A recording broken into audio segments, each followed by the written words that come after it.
కార్యక్రమంలో నన్ను ఈ హ్యాపీ క్రిస్మస్, మెరీ క్రిస్మస్ లో మీ యొక్క ఈవెంట్లో నన్ను ఆహ్వానించినందుకు పాస్టర్ గారు అందరికీ కూడా నా హృదయపూర్వక ధన్యవాదాలు. మీ అందరికీ కూడా wish you happy and merry Christmas. So నిజంగా రాలేని పరిస్థితి అండి. ఇప్పుడు కూడా ఫ్లైట్ ఒక స్పీడ్ బ్రేకర్ ఎక్స్ట్రా వచ్చినా సరే ఫ్లైట్ మిస్ అయిపోయేలాంటి సిచ్యువేషన్. బట్ రావాలని ఉన్నప్పుడు దేవుడు మనకి అనుకున్నప్పుడు మనం కంపల్సరీగా ఫ్లైట్ డిలే అవుతుంది కానీ కంపల్సరీ వచ్చిందేమో.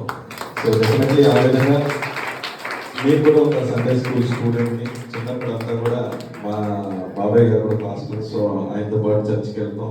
జంగారెడ్డిగూడలో ఉంటారు కానీ నేను వెళ్ళిందంతా సోమేశ్వరంలో. సో అలా పెరిగి అండ్ ఎవ్రీ ఇయర్ క్రిస్మస్కి నేను అబ్రాడ్లో ఉండేవాడిని. ఫారెన్లో చాలా బాగా చేసాను.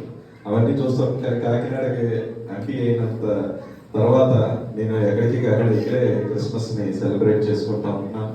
మీ అందరూ కూడా నన్ను సుమారు 2,30,000 మెజారిటీతో గెలిపించారు. అది గర్వం అనే కాకుండా అది అంత పెద్ద బాధ్యతని నా మీద పెట్టారు అని చెప్పి నేను కూడా పార్లమెంట్లో మాట్లాడి దానికి కావాల్సిన మంత్రులు కలిసి కావాల్సిన నిధులన్నీ తీసుకొచ్చి ఇక్కడ డెవలప్మెంట్ చేస్తున్నాం.